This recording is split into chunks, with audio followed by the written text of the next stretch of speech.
Welcome to Real Talk. I am Ann, and Tina is still out with life things. And I told her not to worry about it right now, but, the show has to keep going, and she's fine with that. I actually just got to be a zombie with her for Halloween in this thriller like flash mob style dance through the streets of our town. And we had so much fun. I know that she's doing really, really well, but like I said, she just has a lot going on and she's taking a break.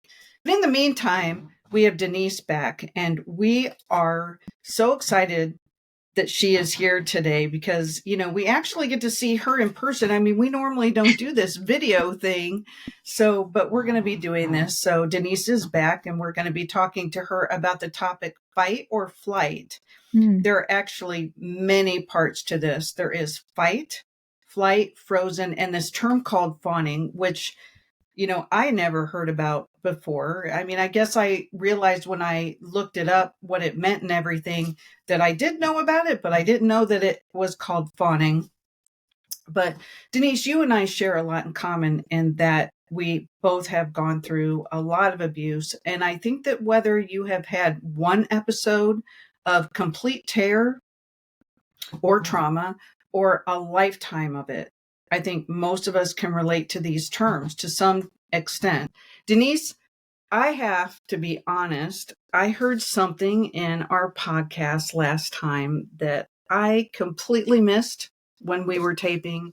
And I want to apologize to you for that, because I have to tell you that if I heard you say that your mom would take you to the worst of places and she took you as a form of payment, I don't know why I didn't hear that. And the second I listened back and I heard it, my jaw dropped. And the first thing I wanted to say to you was, I'm sorry, because I would have said something to you if I would have caught that. I just missed that one little payment. And I guess it never dawned on me what you were saying. But I can't imagine what you went through when that happened. I mean, how old were you when that happened? And what did your body do in that situation in order to just get through it? Yeah. So my first solid memories really are back when I was 4. A lot of people can't understand that, and I can't either, but I can tell you it was 4 because I can detail so many things out. And I would say that probably started a lot earlier, based upon just some clips and pictures that I had seen and the look on my face and where I was. I have to believe that I was probably put in that situation before I was 4.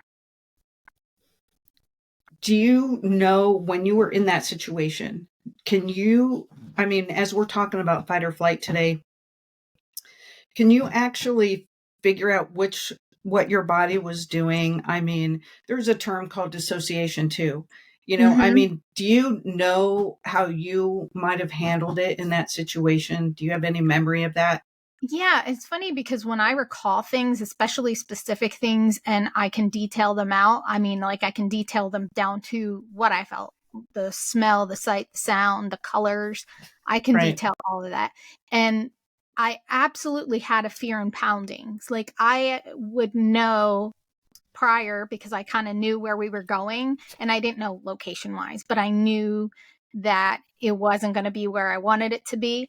And I remember just pounding in my heart. And so it was, it was definitely, I couldn't get away from it. So I was kind of stuck in that. So whether it was fight or flight, I definitely I think as I got older, it was probably the flight as I tried to get away from things. Right. But at that age, it's kind of like I guess the only thing I could do is fight, but my fight was internal. So it wasn't physically something I could do on the outside. So internal, it was just shutting everything down when I could. Because there's a lot of times, you can't. You're in that moment, especially the situations and positions she put me in. As I grew older and I was in different situations, I shut everything out and I just went into into those moments when those teachers, would say something and make me feel it, I would just cut out what was in front of me and I'd focus on the storyline inside of me, if that makes sense. Okay. Yeah. I know I have been in that situation many, many Yeah. times. I have lived most of my life until I hit the ages of like 40, I would say, maybe a little bit before that. But honestly, I've done both.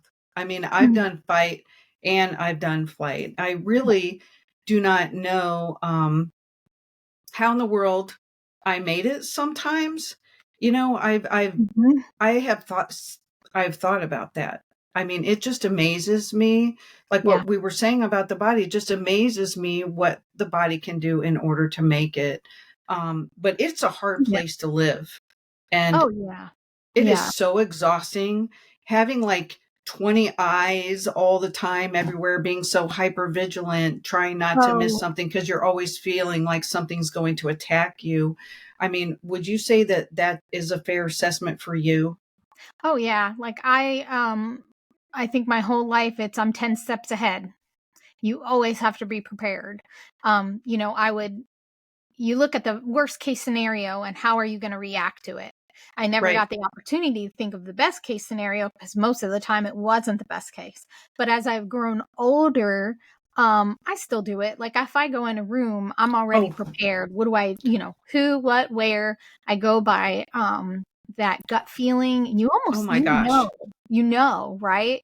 So like you just get a feeling from somebody, but you Ugh, are like, I am 10 steps ahead. Now, as a kid, um, it was always, I had to think of the worst because I uh-huh. didn't have, like, you don't know what the best is. If you don't Right, know what that is, then right. you're focused on that bad. And obviously, as I got older, but man, that I have a lot of flight times as I've grown. The flight has definitely been in there. Yeah, oh my gosh, it is so crazy that you're saying all this because when I walk in a room, man, I'm already scanning Yep. and I want to know. Before I go into any situation, I want to know who's going to be there, where I'm going to sit. I always put my back to the wall. I always make True. sure Yeah. that I'm in a position and I don't know if I really feel like I need to run out of the room but I try to place myself where there's not too much between me and a door. Um, Hmm. and I always thought, well, because I'm also autistic at the same time, Yeah. I thought that it had something to do with that too, because I really don't. I am a big space person. I need my space. Yeah. But I think that the trauma made that worse, of course. Oh, Um, sure. Now, one of the things fight or flight can manifest itself in so many different ways. And it's kind of interesting because my daughter, who's 8, Hmm. now, all three of my kids that I've adopted, I've adopted 5 kids, but I'm raising my 3 grandkids who are now, they're my Yeah. kids because Yeah. I've adopted them and they have so much trauma. Mm. But when talk about triggers, she got triggered Oh, recently pretty badly. And what ended up happening is um, she used to have a situation where she would run away and oh, stuff like yeah. that a lot. She eloped like 15 times last summer because she had something pretty traumatic happen to her. Sure. And it kind of took me back to when she was 18 months, she had a really bad situation and she ended up um, like at 15, 16 months, 17 months, she was finding her way out of where the living conditions that she was in before. And she was even found on the streets by the police naked. And Oh, she just always had it in her where, she just wanted to run from that situation. And she was recently triggered. And so she just started running all over my house. And she was just, she also there was that fight for sure, because she was instantly arguing with us about every little thing. Mm-hmm. And she was just in my face and she was screaming at us, and none of it made sense Right. because she was so over the top with every little thing. I mean, it wasn't fitting what was really going on. So I knew that there was something else going on with her. And the school called right after that had happened, and they said that, she was hitting her head or trying to hit her head, Mm-hmm. and they didn't feel that she was safe trying to get home Right. without an aid. And so that's what they did. But, I mean, it can just come out in so many different ways. And I don't think that people really realize that what's happening with them is fight or flight. That's fair to say. I mean, that's it. Like, when I was younger, I didn't know that. But it's interesting you said the fight and the argumentative. I was that way. And maybe that, I mean, yeah, it was weird because when you say argumentative, I'm like, man, was I very argumentative? I mean, to the point where when I was in 6th grade, I won the award for the lawyer of the year because Oh, wow. I can argue anything. So perhaps that was it. But yeah, I think we the triggers, you just don't know how you're going to respond to it. So Yeah. yeah. I would always shut down. I mean, I think that that was I don't know if that's flight.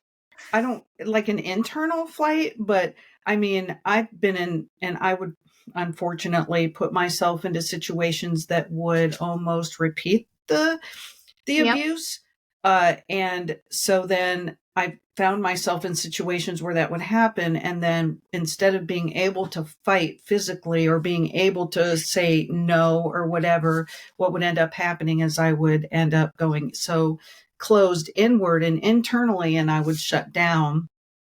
So I look at that maybe as another form of being able to, how your body reacts to the stress of what's happening. Yeah, I think that that's true. I think, you're right. Like fight or flight, there's got to be something within that we do to fight something or flight, Right. I was the same way, well, except I think when I got to 6th grade in that middle school time, and my thing was fighting. If I didn't like the situation or something provoked me, I was easy to fight versus to calm down and self regulate and figure things out. It was just an automatic, like you went from 0 to 60. You know what I Mm-hmm. mean? Mm-hmm.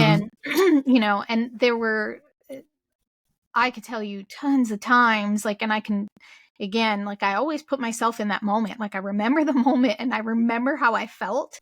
So, feelings are one thing. And that flight just came in there. So, I knew where I did the flight, but I never really knew where I was to fight or how that connected until we started talking about that prior. And I'm like, oh my God, that is a fight thing. So, I was more on the Yeah. outside. So, Yeah. It's funny that you mentioned sixth grade. Sixth grade was a big turning point for me. yeah. And, my dad died and when I was in sixth grade. So it was a really horrible time for me. But how I handled it was, I think that I just started running away from everybody and everything and keeping everybody at such a distance Mhm. that I shut down even more and more, to the point where I really did lose myself. And, it's hard enough to be in sixth grade Oh, yes. Oh, yeah. going into seventh and eighth, which is, the hardest years for any kid. But then you put trauma on top of it. And, I had this big loss on top of the trauma that I had already experienced. So you put all that on top of it. And it's just like, it is freaking hard to Yeah. grow up and to navigate the world when you're a kid that's going through abuse. Oh, sure. I always said that it's you're just trying to survive. You're having a hard enough time like at school. You're trying to survive the school Right. situation, especially in middle school. Mm-hmm. You're trying to survive in that arena, and then Yeah. you come home, and now you have to survive there. It's like you were battling in two separate worlds. So where's the world that you can not battle in. Right. Yeah. And then you have to learn, Yeah. I mean, you're put into an environment where you have to learn and pay attention to the teachers. And I actually had a teacher say to me, "Why are you the only one in the classroom not taking notes?"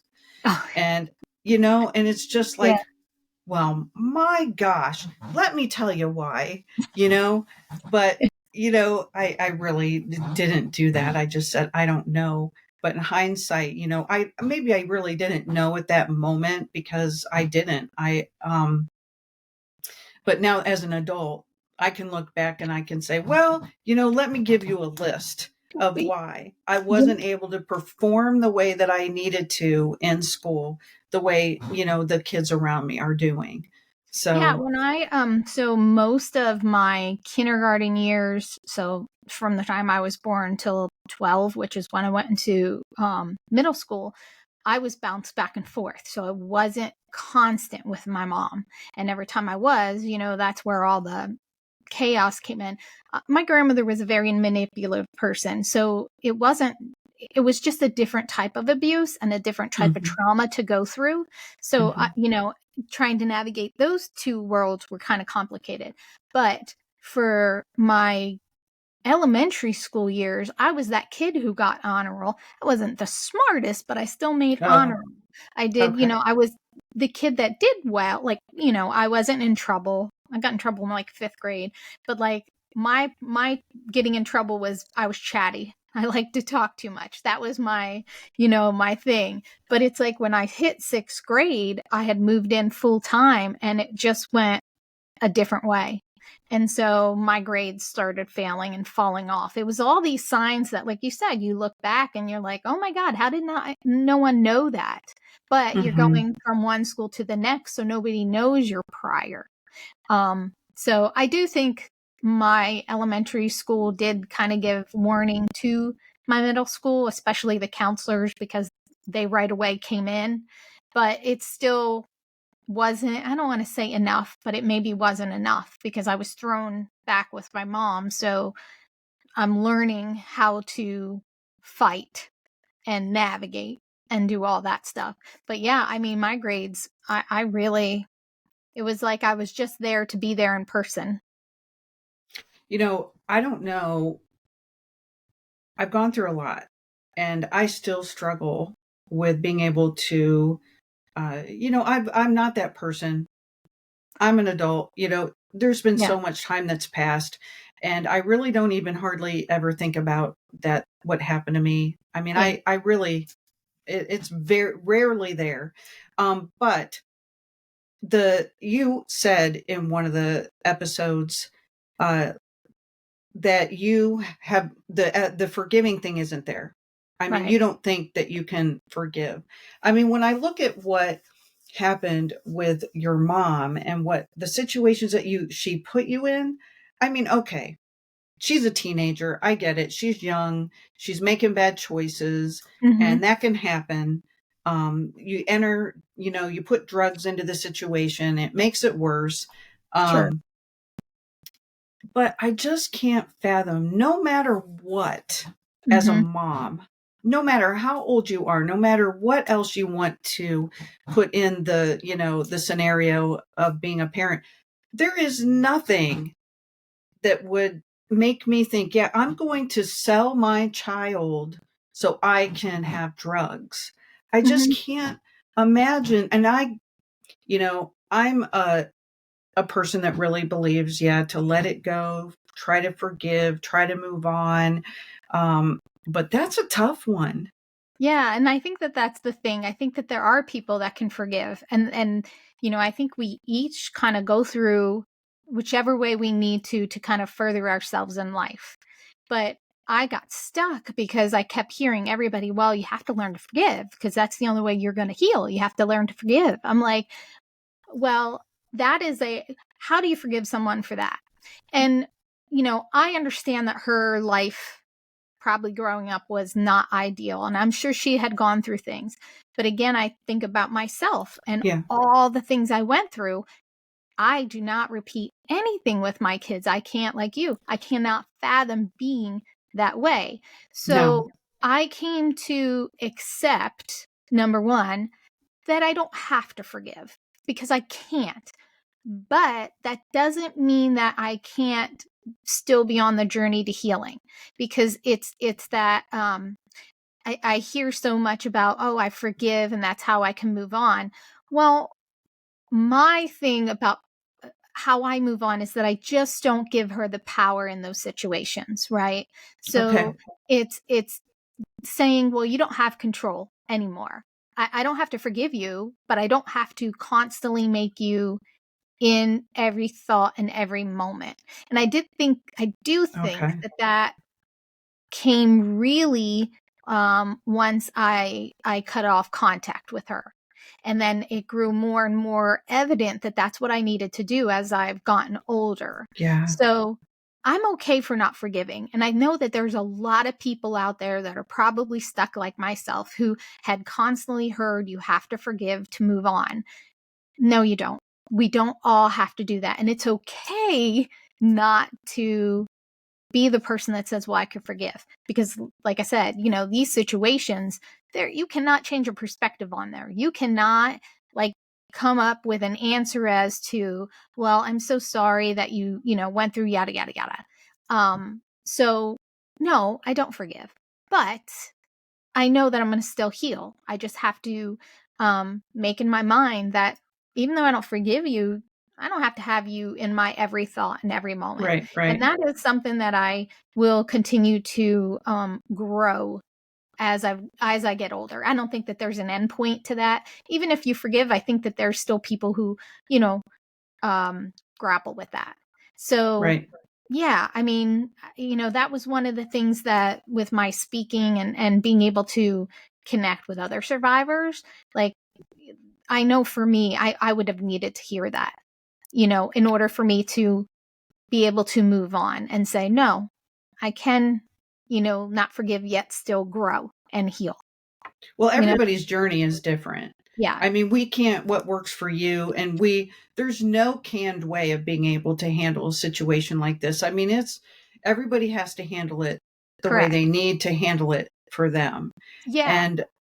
And I mean, I went to counseling for a very short period of time, and Mhm. and there's some people that say, oh, you have to go that route in order to heal too, and I don't believe that. I've done a lot of self healing, a lot of self work. I got a master's degree in counseling, and I did everything that I did was actually helping me. By helping others, I was actually helping myself, and I wasn't Yeah. even realizing it. I mean, when I was sitting in the jail, as somebody helping the women that were in the jail, I would go in and fortunately, my job took me to many places where women were hurting. And it took Mhm. me as the director of a battered women's shelter rape crisis center. I also worked in the jail where I got to hold hands with some women who really were going through some difficult times, and they were nothing but their abuse from their past.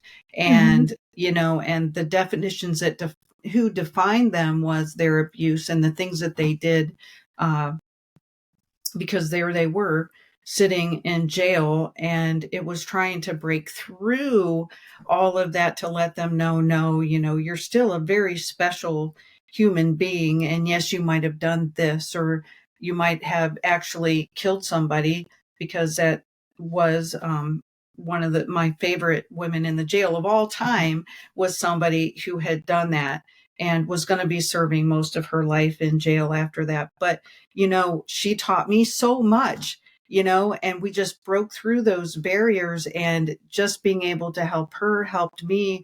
So there is no certain path to healing. Mhm. At least that's what I have found. And I mean, about the forgiveness thing, I mean, it's something that I've had to do in order to move forward.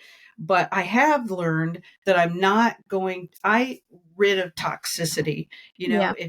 I don't want toxic in my life, period. And I've had to get rid of some, I don't like that word, get rid of. They're not in my life right now because it's just the right decision for me at this moment. Now, I had a very, very, very toxic mom Mm-hmm. and adopted mom. So toxic that I was so loyal to a fault. And I Mm-hmm. gave up my life. I gave up so much of my dreams and, the directions that I thought I was going to go in. I didn't, because my dad had died and I felt that, I needed to take care of her. Mm-hmm. And the abuse continued pretty much all the way until she passed away. But from the time that she passed away in 2008, I got a tattoo, and I mean it's kind of, I fortunately we're on video, but it's you know a it's a dove with in flight with God's hands letting go of the dove. And it was kind of twofold. It was like, she was being released into the heavens, but it was Yeah. also I was being free, Release. Yeah. and I could breathe. And this is a crazy thing to say, but it was Mm-hmm. like the day that she died was the day that I started living. And, um, it was really therapeutic for me to be able to then start working on me. That's so, again, another just weird that we have the similarities. So I too, for a God, probably going into my like early 20s, even though like I would, so every time I looked at my mom, I saw sexual abuse. It was like facing your sexual abuser all the time. And that's really difficult as a child, especially if you can't tell people, because Yeah. you were told that what was happening to you was normal, and if and people are going to think you're sick if you would tell somebody that. Not that they ever confess to their doings, because in her mind I had, and I quote, a cookie cutter life. And I tell you, she said that to me, those exact words. Wow. So her ability to function was definitely not in realistic time. And so there was a time I was in, because I didn't think I would ever get to the age of 21. I just didn't think I would live. And so I was in counseling at that time, and my counselor said two things. How does it feel that you actually made it to the age you never thought you did? But the second thing was, she would say, in order for you to heal, I guess, in order for you to separate, you have to let her go. You have to like get out. I mean, she was the first person to tell me that you cannot stay in this situation.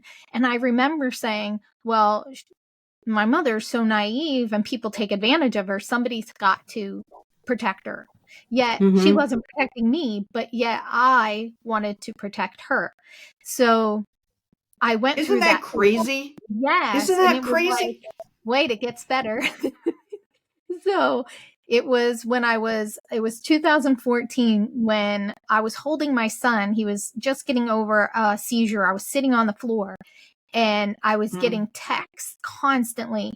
And it was, F you, you're sick, you're this, you're that, from her.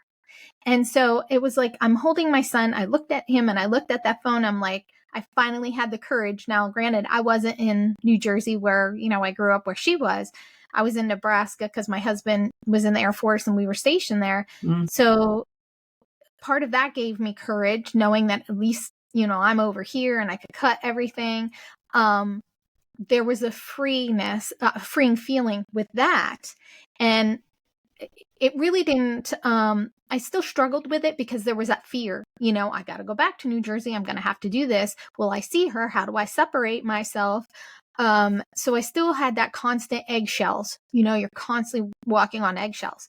But it was a couple of years ago that I forget how many, like 2017, maybe it was 2018, she called social services on me because I hadn't had contact with her. And my kids have medical conditions, genetic, something I cannot do, whatever. And I couldn't, I never allowed her to have contact with them or me. I just never told them anything. They knew her for a period of time. They knew who she was. But Right. when we moved, that faded. So we just never talked about her. So I never said anything bad to my kids. We just didn't talk about her, right? And Right. so when a couple years ago, there was an article in the paper because my son got involved with this program where he becomes a member of a college team. And so they get to interview, things. And medically, the newspaper, when I said, oh, he's had so many procedures, she thought it was, they read it in there as one procedure, but my son's had brain surgery. He's got multiple MRI. Oh, There's just a okay. ton of stuff. Okay. Well, somebody read it, and she decided she was going to call social services, saying I had Munchausen by proxy. And I waited for that call. And actually, I even said to the case manager when she called, I've been waiting for you. And she's like, you have? And I'm like, absolutely. I know this day was going to come. Plus, she had called different people.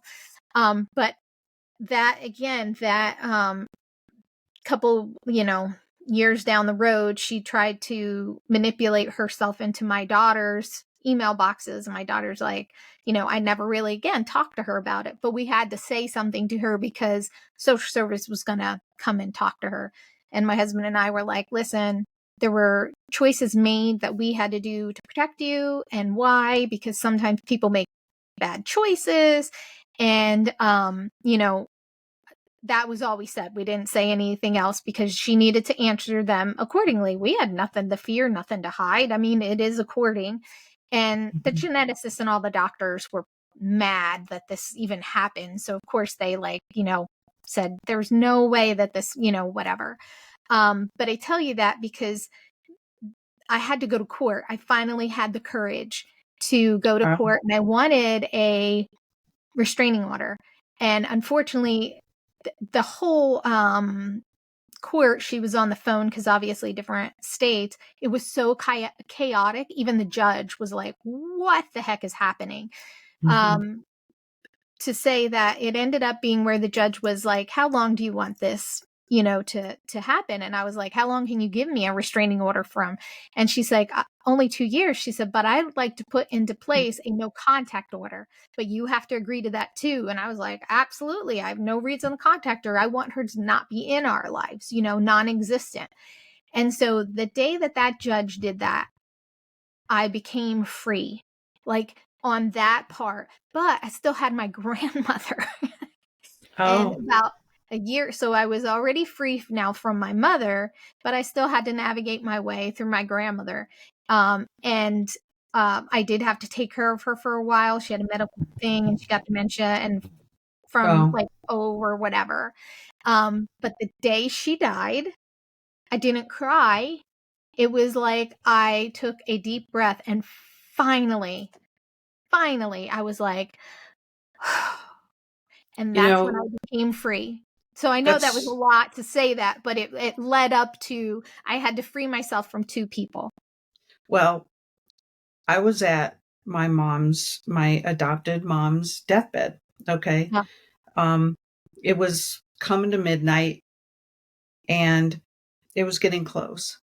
And, we were in the hospital, we were on the palliative floor.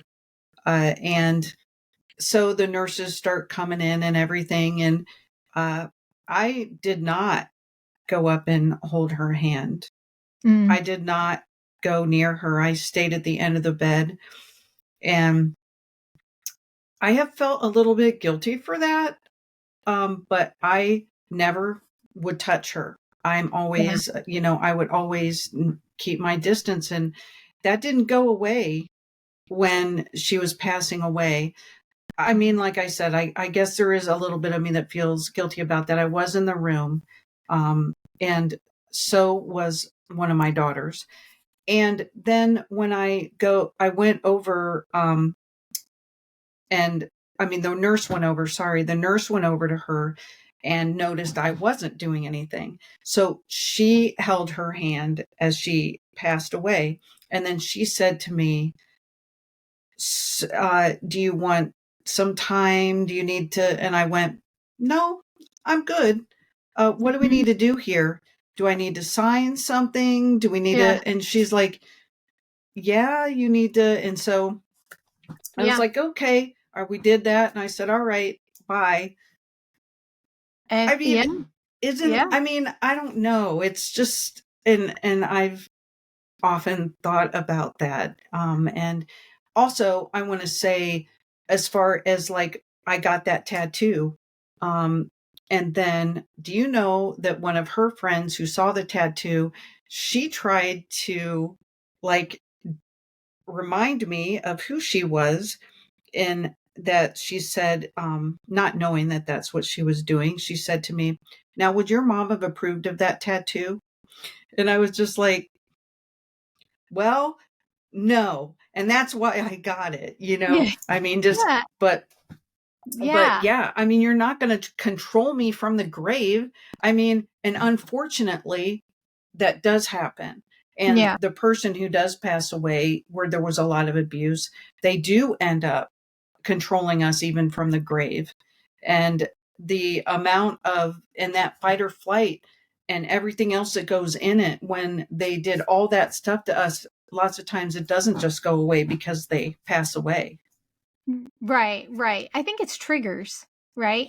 It doesn't, Yeah, like you said, they go away. Like my mother's away, but I still, that control comes in the trigger form. I think I think that's fair to say. So those fight or flight moments with death, or with, taking them out of the scenario, it doesn't matter. There's still going to be that trigger. When there's that trigger, you automatically go to one of those.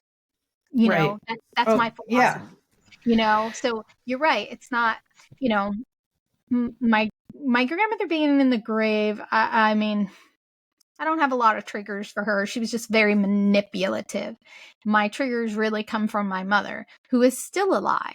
But again, with that no contact order, there is a freeing of that, you know. sure. But Yeah, I would think so. again, yeah, but again, like, even though she's not here, doesn't mean I don't get triggered, and it doesn't mean I don't have an automatic response, Well, I because think I do. So it, now, cre- it creates a level of safety for you. yeah, yeah. I mean, she can't contact you. That must Well, make you feel safer. Not um, that she's going to do to you the things that she used to do, but I oh, mean, sure. when you're in the presence of somebody who has done such significant, horrible, horrific things to you, I would think that them just being in your presence, or even knowing that they can make that phone call, and Mm-hmm. you look at your phone and there they are. I mean, that it's it would do the same thing to me that it did when the abuse occurred. It Yeah, would make me feel those same feelings. it's like that with pictures, you know, that I don't have any pictures of her, but now with social media, sometimes, and I'm still connected with not a lot of my family. My family disowned me, which perfectly fine. It's the toxicity that I got rid of. So they Yeah. did that for me for a favor. But there's a couple cousins who I do have online, and one of which, or two of which, that I'm close with. And I say close, like I can, they have my back. My one cousin and I, my cousin Kim, she will always go up and battle for me. Somebody says something about me, she's right there to say, and she doesn't post pictures. I don't think well, I know she doesn't like my mother, but there have been Hmm. other people that those pictures came up. And even though my grandmother and my mother weren't talking, she still had pictures of her in the house. And no matter that I have that freedom and that no contact order, as soon as I saw the pictures, the fear, the pounding in my heart came back. And anytime it's like that pounding, like you have no control over that reaction of Yeah. and right. I mean, in the big picture, I should not get a phone call, and I shouldn't get this or that. Now, we never know if that'll ever happen. Um, but it's still, there is a level of uncertainty. And I think I'll always have a level of fear, and I don't know that I'll get rid of that, but that's there. And so, yeah, I don't know. So I go through that emotion as well. Well, you talked about your heart pounding. So Yeah. let's look at what fight or flight is. Yeah. Now, this is from psychologytools.com. The fight or flight reaction is associated with activation of the sympathetic nervous system, which is best known for its roles in responding to dangerous or stressful situations. In these situations, your sympathetic nervous system activates to speed up your heart rate, Mm-hmm. deliver more blood to areas of your body that need more oxygen, or other responses to help you get out of danger. And I find Mm-hmm. that really interesting, by the way. I mean, that's what our bodies do. So this is an actual physical reaction to an external event or Yeah. perception of what is happening. So I would think this is not a good place to live in for a very long period of time, which I have done for Uh-huh. years and years. I mean, I lived like that. Yeah. Um, but I know for me, it definitely was affecting me physically. Mm-hmm. So, did you have that happen to you where you actually had it happen to you so much so that you felt like this physical Oh feeling? yeah. Oh yeah, like the panic and anxiety, you almost feel like you're dying inside. I mean, yeah, the heart pounding thing, that's hard, like, because it's almost like when you have that, everything else is affected. Everything else is affected. And so there was actually a time where it was the first time I remember I was in the car, um and I'll say this because this is because it goes along with this, is my grandmother said something. I was in the back of the car with my mother, and my grandmother said something Mm. about my weight and telling me I'm whatever. And I remember this anxiety. It was almost like that's where it began. Like, really, with all of the circulation things, like I had a panic attack, and I was, my hands turned yellow and things like that. And I knew, Oh, or I noticed and recognized that in that fight or flight, I would get the same exact thing. It was like, I don't know if it's true, like my hands went pale, but it's that right. circulation thing. And so I know when I'm in any position or any moment where I start to panic, it's Yeah. it's all those things. Your heart pounds, and then I look at my hands because it's a natural thing, and I'm like, oh my God, I'm not. And so, Mm. yeah, I think it definitely, it makes us sick. You know what I mean? They say that Right. stress and Right. all that can really affect your physical being. And that is, I mean, absolutely. So let's look at some of the physical effects that it actually says. We did mention the heart because you have an increased heart rate, which affects Mm-hmm. the blood vessels, the blood flow, and uh, our oxygen and energy level to the heart, which affects circulation. Mm-hmm. So fight or flight actually dilates blood vessels that are serving muscles and constricts blood vessels to our digestion, which I would have never even thought about that anyway. I mean, Yeah. it affects the availability of oxygen to our skeletal muscles and our brain. Our lungs are affected with increased breathing and Mm-hmm. increased oxygen to the blood. Yeah.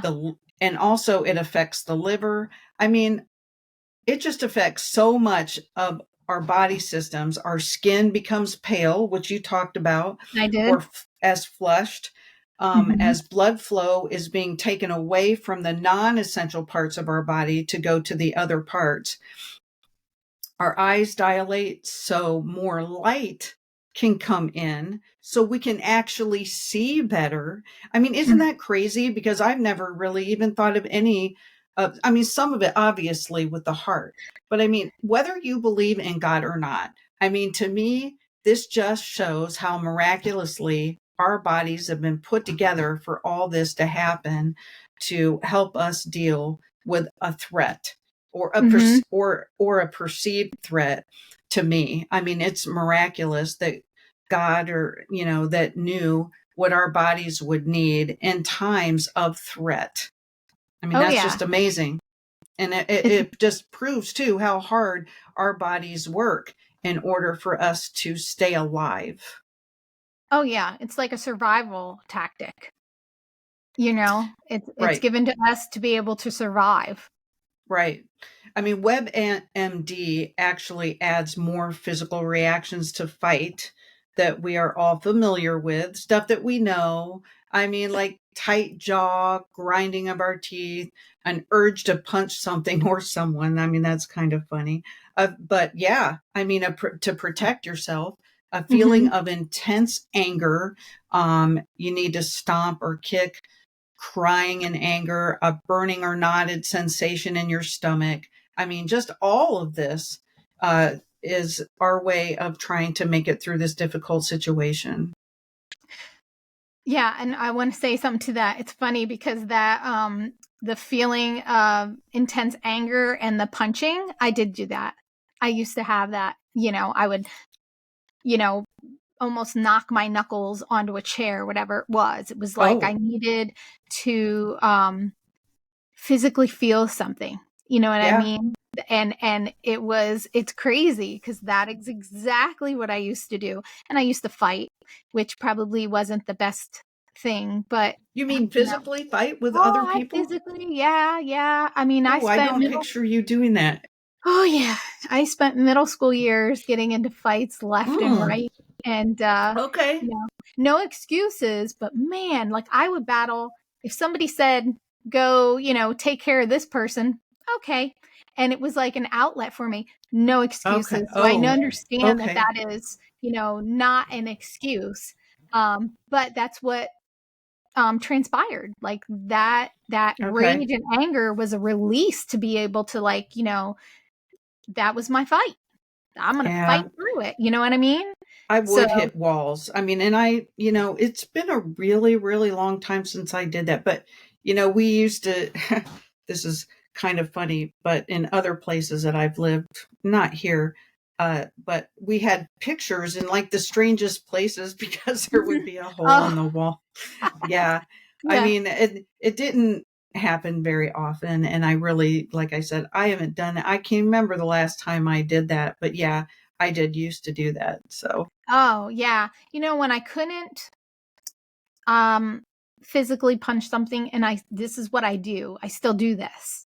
In my mind, I picture a batting cage, and because I played softball oh, and hitting, like I literally still do this. So if I get to the point of anger or rage, or um for me it's re thinking about those moments that I should have done something different, and I get so mad because of something I did. In my brain, I go to the ball is the problem and my bat is just my anger at it. I know it sounds crazy, but that's what, and I still do no, that. I still do that. So it's better than whatever. But so it's better than whatever. WebMD states that flight is your body's way of knowing it can't overcome the danger, so it runs. And so then there's this adrenaline, which allows the body to do things that it normally can't do. Run faster, longer. I've heard of people even being able to lift up a car. I mean, I don't know if you've heard that, but I mean, Yeah. when I Yeah. when I think of that, yeah, I mean, adrenaline is what comes into my mind. Yeah, and I think it even says excessive exercise, feeling fidgety, tense, or trapped, constantly moving your legs, Oh and my feet gosh, and I do arms. that. Yeah, Yeah, restless body, feeling numbness in your arms and legs, dilated eyes, which I think you said before. This is kind of funny because fidgety is my thing. I definitely yeah, fidget a lot. And my I used to, like, I'll shake my leg. You know what I yeah, mean? I'll just, yeah.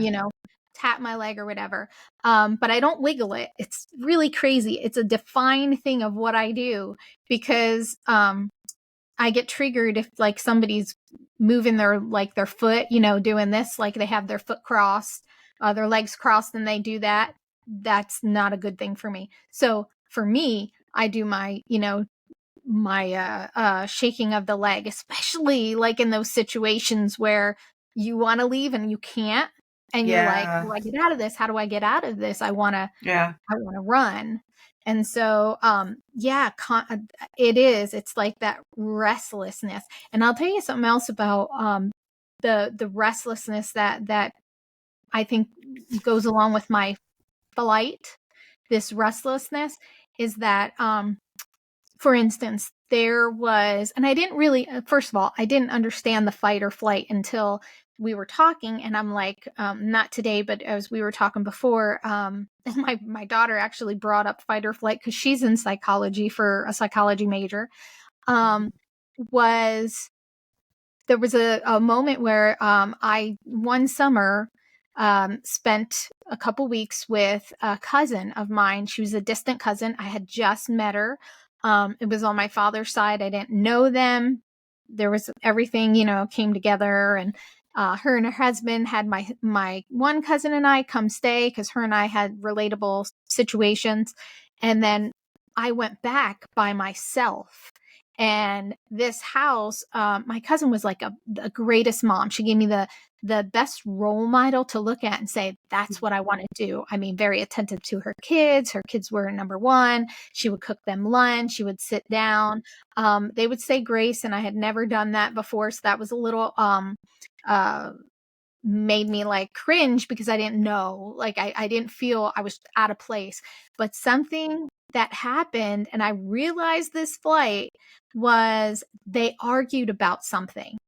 And as soon as that happened, I like hid behind a car. And I'm 17, by the way. So my age was 17. And I went outside and I hid on the other side of the car, and I just sat there and I planned, how am I going to get back home? And I didn't want to go home because I didn't want to go home to my mom, but I knew how to survive going home. So my instinct right away was, anytime anyone, and I could recall even other times, arguing. If somebody was arguing around me, my first thing is to get out. Get out. Like whatever it was, I don't want to be here anymore. I got to leave. So absolutely that, like, I know that's one of my flight things because yeah, it was one of those where you just like, nope, I gotta go. I gotta go. Even when you And can't, but you're like, and what's really interesting is you didn't think of that response. It just instantly happened without you even really knowing that you were going to do that. right. I didn't know until I was an adult, probably within the past couple years, it clicked. I was like, oh, this is what they were talking about with flight or fight. I'm like, oh yeah, Yeah. man, I have a lot of things that I did flight then. I mean, it is just so interesting because even like the shaking of the legs and all that stuff, I mean, this is just all stuff that I never would have even put together with flight and some of Oh, the things that we do with fight. I mean, it's just that's why I said at the very beginning, I mean, there are so many of us that do these things, and I don't even really think that they realize that has it is fight or flight in some degree from some of the trauma, or maybe even if they just went through one thing, that maybe yeah. that's how it's coming out. Yeah, I didn't know until we started looking at things and talking about this and the things that you had found online. I had no idea because I think, the flight with wanting to leave the situation of arguments, that I Yeah. get, Yeah. but the other things, like I didn't understand what fight was Right. completely. And I didn't understand that, oh man, I had more flight in me than I thought. Yeah. So, yeah, I don't think there's a lot of people who understand that, but I am sure they can relate. Because I made myself stay in situations most of the time, no matter how bad it was, I would stay in the situation. Mhm. My way of, and that's why I brought up dissociation earlier, was I would actually leave myself. Mhm. And you always, if you've heard of people being able to like be up somewhere and be able to look down and actually see it happening to you instead of it happening to you, you can just see it happening to you, because I would leave myself, um, and I would find myself in situations, having to deal with whatever was going on at the time. I would do that later in life. Now, it's not something that I do now, Mm. because I've done so much healing. As you know, it just doesn't affect our physical selves. It affects us psychologically as Yeah. well. Yeah, definitely. I think it's the psychological now. Once you get to where you said with it healing, it's more of an understanding for me. I'm like, oh, even though I didn't know some of these responses, but I Right. still I don't know. Like I haven't been around a lot of people who argue with their, I'm an adult, so the arguments would come out and the spouse or something, not my spouse, but like if I'm with friends, Right. I don't think about that my mind, maybe because I know I don't have to stay in the situation. I think we really face them when we don't have the ability to really be out of the situation. It's like Hmm. that's kind of one of our things. But yeah, I don't think I get as much. I like I said, I'll still kind of overthink things, and when I overthink things, I get out the bat and the ball, you know? And so that's my way of leaving the situation, kind of being outside of myself in that situation. And it's funny that you use baseball because I'm a swimmer, and Oh, I picture myself diving into that water and stroke, stroke, stroke, stroke, pounding off of that wall. And yeah. I will do that in my mind to help me through things. Mhm. So, I mean, that's really interesting Yeah. that we go to certain places of where the adrenaline or that strength in us has to be able to kick in order for us to fight through it. Yeah. And I think that that's and that helps us as adults too. First of all, it's something that we do for ourselves. Right. And so it's not something that comes on the outside, it's that silent thing that is our coping skill. Yeah. Oh, well, it's really interesting what our bodies and what we learn to do in order to survive, and that we're all different. Psychologytools.com states that we have reactions, which Mhm. are, we just automatically react when there's a scary or something dangerous happens. Our brains and our bodies automatically react really fast, and our thinking gets quicker, and we start paying closer attention to what's scaring us and how we can escape that situation. Also, psychological responses include our interpretations of what is going on with our body. For example, a panic attack can feel like a heart attack, and Uh-huh. I've had panic attacks, and they are terrifying, and it's, living in constant fear. I mean, Mhm. where it just affects your whole entire system when you're having that panic attack. Have you ever had one? Oh, more than once. And it's funny because I got them. I don't want to say I kind of got them as an adult, but I did, and I think it's Mm, because mine were kind of triggered because of being a mom, because of not having a mom. So I would get uh-huh. anxious in situations because I didn't know what to do, and because I didn't Yeah. know what to do, I started to panic, and because I started to panic, all these things came, happen to me. But I know remember that it's when I was in Anchor House in the nonprofit shelter, I Hmm. remember getting it there. And it was like I couldn't describe it. It was more of people looked at you and they're like, I don't want to say they looked at you and whatever, but Hmm. it's you just have to calm down, and they didn't understand what was going on with me on the inside because it's something that we Yeah. internalize and it just comes on the outside. So, oh, absolutely. It is heart pounding. And as an adult and a mom, as you can imagine too, Yeah. you have those moments because you are facing things that and again, I know there's no manual on things, but when you've not had a I guess a role model to really do those things, panic. It's like a trigger. And because of the trigger, Yeah. all of a sudden you're having the panic attacks because you don't know what to do, Yeah. you know? Yeah. So, yeah.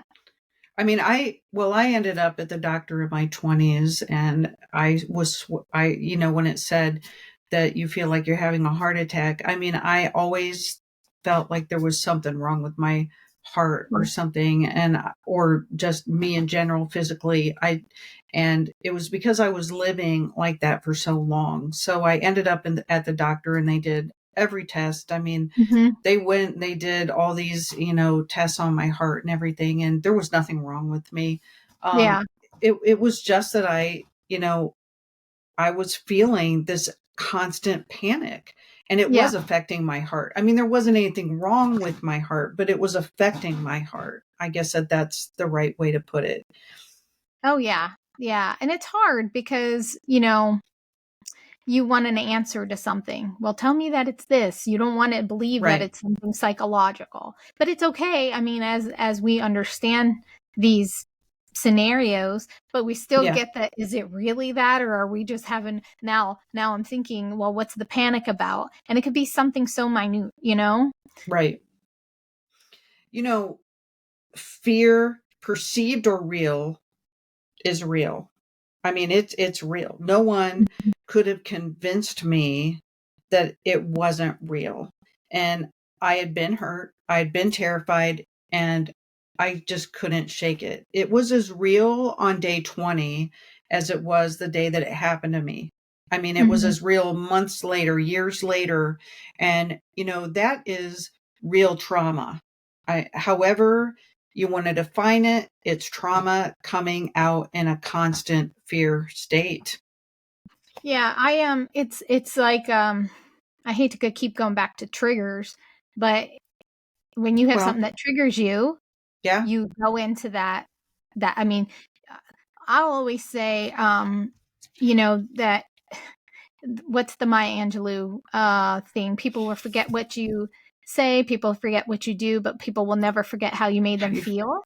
And when you go yes, back to that feeling, you're living in that moment. And as soon as you're living in that moment, because you're living in that particular moment, yeah, those reactions are as if you are in that moment. yeah. So it doesn't It's matter really, how old, it just happens. and that quote is so true. Mhm. Um, and I still to this day remember the fear so clearly, so vividly, how I felt. Mhm. Um, Even though that, those things are gone, I still remember it. I mean, it's interesting that you say that because I remember the feeling probably more than anything else. Yeah. So I've been trying to write. I've been trying to write a book, and I say trying, I'm still writing it. But I had found that as I'm writing and I'm putting those particular things, I am going through that physical, you know, I start to feel my heart pound, and you're like, Oh, wow. almost shake, and you're not in the moment, but you Yeah, remember, as you're saying the moment, you are remembering that moment as if it's today, even if it's like now. Um, and that goes back to the okay, stop, walk away type thing. And I right. think that's why it's been taking me so long to do this book, Okay. is because like I've had to take breaks. And so Mm, and I'll even put in there, as I'm typing, I'm like, as I'm typing this, as I'm writing this, I am feeling that, the pounding, the this, the that. Yeah, it's just, you go back into that yeah. moment because you'll never forget how something made you feel, good or Yeah. bad, good or bad. And it's interesting how fear can stay with you, I think, longer than, I don't know. I mean, Tina and I had this discussion many episodes back on which was stronger, love or fear. Mm-hmm. And, it was kind of an interesting debate, but because they're both very, very strong emotions, but when it comes down to it, fear is so debilitating Yeah. and it can keep you from living and loving and being able to move forward in life, that I think that it is probably one of the strongest emotions. Oh, yeah, I agree. Because and again, like I still have that fear. I mean, I'm 48. I've not been in contact, but I still have that fear, and I don't know. I don't know why. Well, I mean, I don't know if I'll ever get over it, but it is there. Yeah. It's that constant fear. And like you too, I struggled. I struggled with moving forward because I Yeah. allowed the fear to control me. And remember, I said before, I don't forgive, but I don't allow myself to let that control me anymore. That's what I'm Yeah. talking about. It was more of I have to learn, and I'm still learning. I'm still growing with that. I don't think I'll ever stop because something's always going to trigger me back to that fear. Mhm. But I think it was like a perfect scenario with my husband because he wasn't from where I lived. He didn't have the same family that like I have. And Mhm. so I think that um, being able to be pulled out of certain situations, I had to disconnect myself from my past, which meant Mhm. I had to kind of not allow that fear to be in, but yet I still did. So I still struggled. Um, but that's where I'm working on taking control that Mhm. fear doesn't stop me anymore. I'll go to this, the fear of judgment. We have this fear of what we think people are saying about us and what we think people Oh, are yeah. thinking about us. That's fear to me. Failure isn't fear, but that is the biggest fear that I have and I still live with. And it goes back to me not saying anything as I was growing up because I had that fear. So that is actually the one fear that continuously holds me back from things, Mm. the speaking, you know, having, I could be on Wow. stage, but at Okay. sometimes this process of being the speaker stops you because of that fear.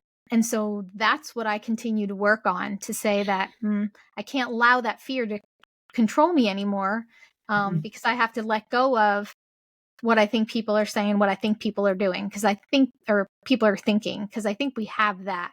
And that goes back and ties into our past too, because of Yeah. not being able to talk Yeah. about the abuse, you know? Oh, well, secrets. Yeah. Um, I mean, I was told, yeah, Yeah. I wasn't allowed to talk about this stuff. Mm-hmm. And when my sister was given into the system, uh, I was told basically, uh, it's crazy making when you can Mm-hmm. see something happening and you're being told it's not happening. It's like Mm-hmm. the craziest thing, and you can't speak about it. You can't tell other people. And so then when they wonder, where is your sister? Where did she go? And you can't even speak about it. It, wow. Yeah. I mean, the secrets that we have to hold on to for many, many years after, because that's what I did. Um, Maybe that's why I am, we want to do things like this and be able to speak. And I want to tell you that you're really brave for being able to tell your story. And you know what? There's always going to be somebody thinking something somewhere. I mean, I was in a situation, I don't know, it was a while ago, that changed my whole perspective on that. And I Mm-hmm. was living constantly on how this particular person felt about me. Mm-hmm. And I was doing everything I could to make them like me, Mm-hmm. and nothing was ever enough, or I always felt like I was doing something wrong when I really wasn't. And so I have now, this is what I do. And every single time a situation happens like this, I tell myself, this is temporary. This too shall pass. This moment in time where I feel this doesn't really matter, because in, like, if you ignore what you think they're thinking or feeling at that particular moment, trust me, and you act as if you didn't have that thought and just move forward, it really does go away. Oh. It really does. So I ignore. It's kind of like that thought stopping that we talked about Oh in the yeah. one. It's kind of like a thought stopping where I tell myself what I think that they're thinking doesn't matter, and I'm going to act as if I didn't even think that they're thinking that, and I'm going to move from here. And every single time, it just goes away. Whether they thought it or not, it just goes away, and it doesn't affect our relationship whatsoever, because I is making something out of nothing. Yeah, I know. And people tell me that all the time. And I think that goes, that's that flight in how I think about it is that, Okay.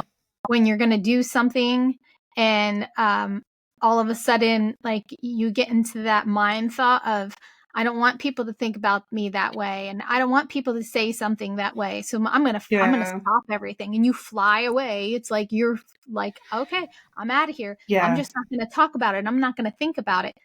That's that. I was thinking about this today. I'm like, God, that's a flight thing. But it stops you from living and living authentically, living the way that you want and you perceive yourself to want to live. And it stops you, at least those thoughts. And that's something Hmm. that I continually, I'm working on. And Yeah. so that's probably the biggest struggle I have now as an adult. And to allow myself to follow my dreams, or to, go after and do certain things, because in my mind, that fear, which has been ingrained in me since I was little, Hmm. worries you. And like Yeah. I was told all the time, if you say something, people are going to think this way about you. If you say something, people are going to say stuff about you. And so that fear that fear lives in you, and in every situation. So, Hmm. so when had we been talking about the fight or flight, I'm like, that's definitely has to fit in there with flight, because you're trying to get Right. out of that feeling. So what do you have to do? Shut it down. Don't do it anymore. Just pretend like it never happened, and you know, Yeah. you're not Yeah. walking into it. So, yeah, that's crazy, but I'm working on it. I'm working on it. Well, I think that all of this stuff with trauma is a lifelong. I mean, Mhm. we're always going to be working on it. I mean, even though I feel like I've moved past most of it, um, Yeah. it's really interesting because all of a sudden, out of nowhere, something will come up that hadn't happened for years. And I'm like, oh my gosh, I thought that was gone. Yeah. So, yeah, that still happens to me. In this one article, it states that animals are generally able to return to their normal mode of functioning once the danger is past. However, humans are not, and they Hmm. might find themselves locked into the same recurring pattern of response tied in with the original danger or trauma. I mean, I find that so interesting that animals have figured it out. Yeah. But But we have. we keep going back to the same recurring pattern. Oh, absolutely. I mean, that's exactly that. And how do you break that? I'd like to be an animal. If I could be an animal and not have to think about it, it'd be great. It'd be great. But yeah, that is interesting. I don't know if I knew that, but it is. We do follow this pattern. Yeah, I mean, it says with humans, there, of course, are Mhm. medications. There's medications and psychological interventions to help us separate the trauma from our physiological and psychological reactions to something that is no longer there. So, yeah, I mean, it takes quite a bit to get us humans, you Yeah. know, to realize that the trauma, the fear is, well, I not the fear, because the fear is there, but the trauma that causes our fear is no longer there. It's no longer in front of us. It takes a while. Yeah. And that, I think people need to know that. And a lot of us don't think that, you tend to think it's just you, like, Oh, why can't other people get, like, I don't understand how they do that, or I wish I was like them. But in all reality, hmm. you are, because we're all dealing with it. We just show it in different forms, or maybe we've grown through that section, and we're just, continuously. But like you said, I think it's something there's always going to be the work in progress. And we really don't know what's going on with somebody. We Mm-mm. really don't. No. And, you know, it was really funny because we always called it the parking lot wave when we would get to church. You know, it was kind of like we're all going through what we're going through, and or we're fighting in the car, or we're all got our stuff. But once we hit that parking lot, it's like, you know, and Yeah. we all kind of fake it in front of everybody, masking, whatever you want to call it. Yeah. We all do it because, and that's one of the reasons why I love this podcast so much, is because this is a place where we can be real and we don't have to do that. So we can Yeah. say whatever, and anything is welcome. Yeah, and I think that that's important because there's a lot of people out there that need to hear that, Yeah. that they share something. I always go back to the relatability. It doesn't matter what we've been through. Our stories are never going to be exactly alike, but Yeah. there's a relatability. So being able to be real and say, yeah, this is, what's going on. So, Yeah. somebody out there is going to hear that and be like, oh, thank God I'm not the only one. Or Yeah. someone's going to hear it and learn from what we've gone through and maybe, you know, get 10 steps ahead of where we were at that age. Yeah.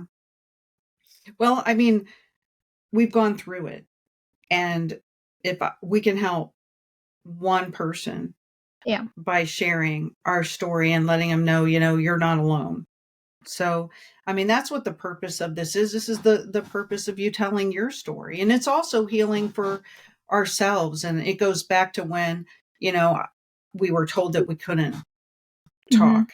And now we have this platform and we can talk. And we do have a lot of listeners, and hopefully we are helping a lot of people. And that's really what it's all about. So, Absolutely. Yeah, I think that this used, like you said, it's healing when you can start talking about it. And we all have our timing and when it's right for us and when we're comfortable. right. Yeah, and maybe again from us being able to share in this, we're human, this is relatable and it's okay. It's okay. Someone else Mm-hmm. is going to find their voice a lot sooner. Right. Well, I think that we have talked a lot in this episode. We have two more terms to cover that we're going to cover in another episode: freezing and fawning, which we did talk about at the very beginning.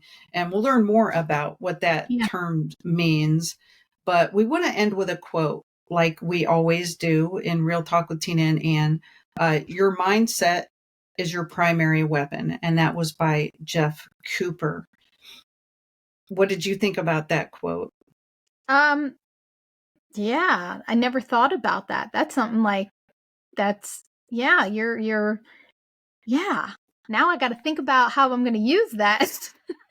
Well, my brain is what always gets me out of the most difficult situations when my body wants to react. I mean, I can normally, it's my brain that can get myself to calm and rest and start making sense of really what's going on around me, to try to talk the rest of my body down, Mhm. I guess you Yeah. can say. So, I mean, that makes sense to me. Yeah, and that is true. They say, I heard somebody say that all you need is what you already have. All you need is what you have in your mind, Right. for, like I said, for the healing or for whatever. You don't need anybody else or anything else. It's you that you have to, I don't want to say convince yourself, but yeah, it's interesting. I never really thought about your mind being the weapon because it is what we think about. It's what we put in our head, whether we can calm ourselves down, you know, Right. or maybe even ramp ourselves up, unfortunately. Yeah. Yeah. I mean, I used to, because I went into counseling and psychology and all this stuff. I mean, it's been a very big interest of mine, and why the brain does what it does. And, you know, uh, and that thought stopping happened with me because when your brain goes a certain path, a million times, you've carved that in the brain. I mean, there's actually like you've carved this thing in the brain and the thought is automatically going to go a certain way. And you actually have to stop that thought, and you have to have that same thought so many times, and I forget what the number is, for you to be able to make it go a different direction automatically. It's like shifting your focus. Yeah, How I you always use say the word shift. Yeah. Yeah, right. Yeah. You talked about that in an earlier episode. Yeah. But yeah, I mean, our brains are so powerful, and I think that if we can shift or whatever it is you want, I mean, it is my brain and my thoughts can take me in the worst situation and or think, like you said, like somebody's judging, and then you can take it to the absolute worst case scenario in your brain, and it's like, oh my gosh, this person doesn't like me at all, Yeah. or you can bring it right back around to talking sense into yourself and saying, I need to stop that, and taking control over your brain, allowing your brain to go in the direction that it really needs to go. Yeah. So yeah, I mean, it's powerful. It is. Yeah, I think that's the work in progress. Yeah, it is. Well, I really want to thank you, Denise, for doing this with me. And we have some more to talk about in another episode coming up. So you're definitely going to be here again. And I really appreciate you. I appreciate your bravery, because you are very brave for telling your story. You've got some tough stuff in there. And, and there's other people that have gone through it. So I really pray that it can help other people. And I hope that it helps you too. It's definitely, I mean, it's definitely, and that's my, if it's helping me along the way, and if I'm helping someone else, then we're both going the way we need to go. Yeah, absolutely. Well, thank you all for joining us at Real Talk with Tina and Ann. As usual, as we always say, see you next time.